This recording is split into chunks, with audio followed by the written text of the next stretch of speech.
All right, I'm Jamel Lebranch, and this is my demonstration speech for my speech class, and this is my crew that'll be listening to me today.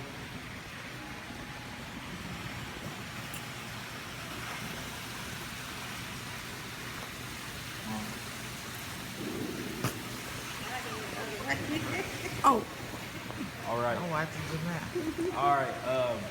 So, have you ever wondered why or how someone started a sunglass line or a clothing line or anything of this sort? Like P. Diddy starting his brand or Jay-Z starting The Rock.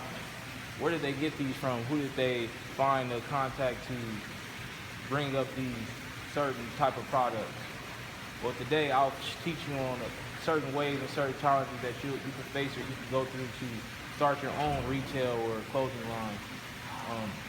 So today I'm going to inform you on things that are done that I had to go through to start my actual business, and talk to you about the challenges that can occur for you. So the central idea of this is, people wonder who they can talk to, where they can do to start something of their own, and I just want to bring awareness to you guys to show you what you can do.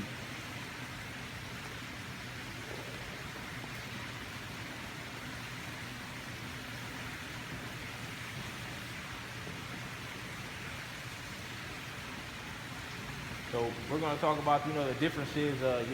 Some certain people you want to cut out certain things of the middleman or the person that's in the middle. That's pretty much what you want to do if you start a business. So the first thing, you want to know what type of business that you want to have.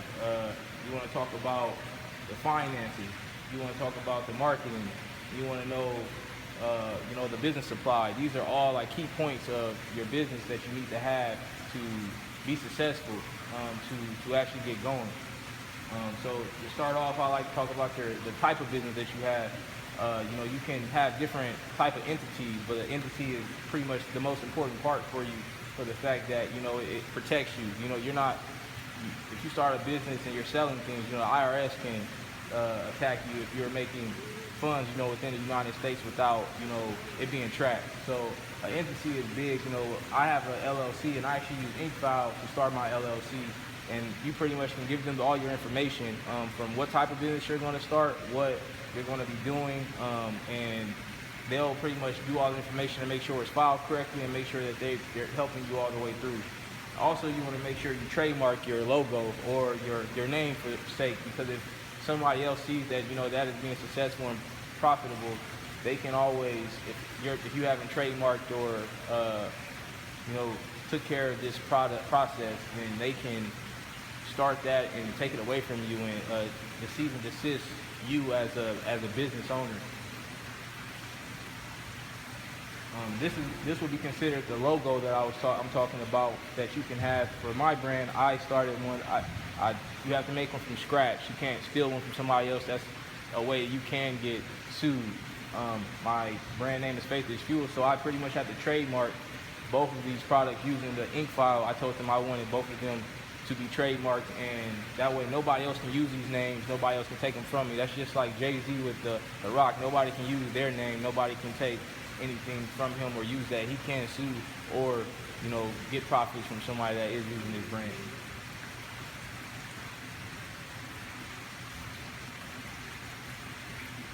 So the next thing, the biggest thing would be starting a business plan. You have to have a business plan. A business plan is something that you have, which is pretty much your Bible, what you go by, from your address to co-owners to percentages to the profit of margin of what you're making, just a year plan, 5-year plan.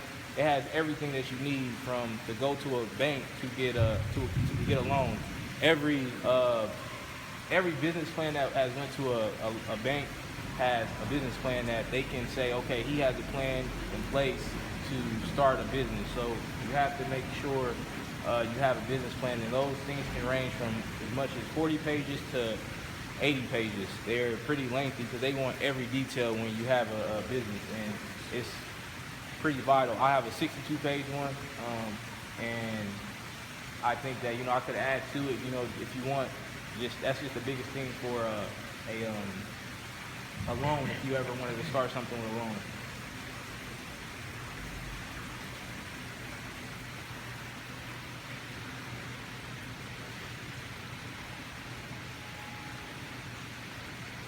we want to talk about what type of retail that you can have. You know, there's all types of different things from clothing to shoes to phones to sunglasses. I actually chose sunglasses, and these are, you know, just a couple pair of the sunglasses I actually have. So when I first started, what you want to first do is, one of the first big things before you start buying product is you want to do a survey over what your product you want to have. So if you're trying to do a necklace or anything like that, you just want to find out if the people that you're targeting, if they're interested in that. You know, if you think it's a good idea, but you still want to make sure that the people that you're actually trying to target your market, that they like it, that they actually will buy it, that they actually will sell into it. So before you purchase anything, you definitely want to do that. I went to SurveyMonkey. That's a good place to use. They have different type of varieties of surveys that you can actually have. You can make the questions up. You can send it electronically to somebody. You can print them out and take them around to people. But these are the best thing I think for you if you're going to start, getting feedback on if this is a good product to use. And you want to use that as well when you start selling, and when your product is going. You want to know if you're doing a good job, if there's things you could do better. This is the way to just have good customer service to know if you need to improve on anything. Another way of marketing that you have to have something like a website or social media of any sort nowadays. So you have to have something that people can easily get to or easily find you to access to buy. I use Wix.com to actually start my website here. I use Wix to start my website, and that's just a place where you can go there, and it's pretty much a good place to start from zero. If you have nothing, never made a website or anything like that, it's something they step by step show you everything you need, from how to make a domain to how to put the pictures on there to doing the whole website. And I'll show you guys that at the end on the way I went about it, and it actually was a good learning method. And these are, business cards are actually good as well. So for marketing standpoint, so my business website is Fifth Shades. I actually started that, like I said, from Wix.com. The business cards, from Vistaprint, people always ask, how do people get, business cups or cards or T-shirts? This place right here, you can go there to a website, and they make anything from, like I said, business cards to banners to all type of sorts of marketing things that you can hand out, pencils, just anything you can think of. And then SurveyMonkey, like I already spoke about. So all right, now on to the meat. To the meat thing, you want to talk about your supply, like how do Jay-Z and P. Diddy and all these different type of entrepreneurs, how do they go about doing this? So they cut out the middleman to start. A lot of people overseas, with our economy and things like that, you get more for your money when you shop overseas for your product. So that's actually what I do. You want to get samples and bring things in before you buy, because your eye can be deceiving for you. I actually go through Alibaba.com. That's a source. It's kind of like a eBay or Amazon for America. You can find all products from, like I said, cell phones to coats to shoes to anything, liquor, anything you can think of. This is the source of the world globe that you can find, like the cheapest, the most expensive, the best quality. These people here are, what everybody uses that, starts anything. It's just, how do you know about it? Do you know about where to go and get it? So, for instance, example, what I did is for my sunglasses, I started a sync, and I came up with all the different sunglass lines or companies, manufacturers that they actually have. The same people that Gucci or Prada or all these different companies that they use, I found the same people. So you pretty much cut out, like I said, the middleman and get the same price that they're getting it for. Same thing that, Jay-Z with clothing, with the stuff he gets them from the same type of people. You're just cutting out that middleman, saving your money. To help you on your profit margin. And that's what a lot of people don't know about with business, that You know, they think, oh, you go to a store here in maybe America, but you're still, that's like the second man. You know, you're not cutting out the second and third middleman. Like the prices are slim. Like from a t-shirt costs $1.98 to make, you know, but they'll sell it for $30, $40, and it could be a really good high quality, but we don't know that because you're getting it at the third, you know, once the logo or the brand is on there, because you're buying the brand most of the time for things. So those are things to look for when you're trying to start a brand. You want to just make sure you have a credible source. So like Alibaba, they make sure that you're not getting scammed, or you know, people aren't trying to take your money, because there's a lot of that out there. If you Google certain places, you know, they'll say you send them the money and they'll take your money without, you know. So this is a credible source that I would start at until you have a good relationship with the business. That's a good source to go to. And then last but not least, thing I want to talk about is the pricing and profit margin. You want to make sure that you have enough profit to start a business. So if you're selling a coat and the coat costs $20 to make and you're only going to make 22, that's probably not enough money in a profit margin, because you still have to think about all the marketing things you have to buy, all the packaging, all these different things you're going to have to buy, or you know, you're going to have to account for, you know, loss of goods.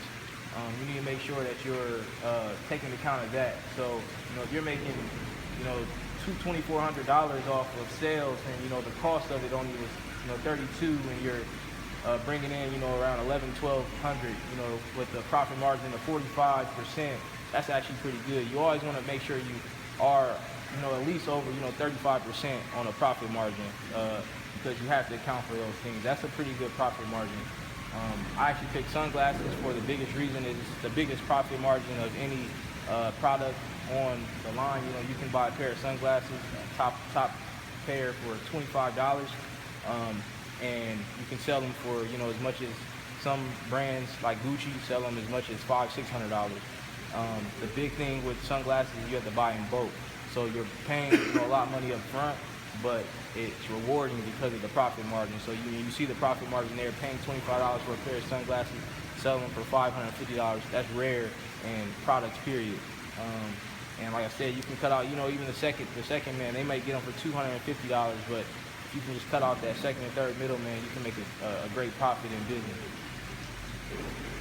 So you get the extra money, right? What was that? You get the extra money. You get the extra money, so yes, it would be in the same standpoint of if I go through Alibaba like we just spoke about, and I'm paying the $25, and I depending on my brand and what I sell it for, I'll get that extra profit. But I'm selling it under my brand, not Gucci, because if you sell it under Gucci, then that product then that's where the suing and the trademark stuff comes in play.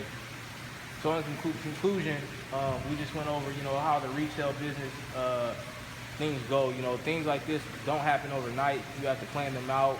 You need to do things, like I said, with the marketing, the surveying, just being patient, disciplined.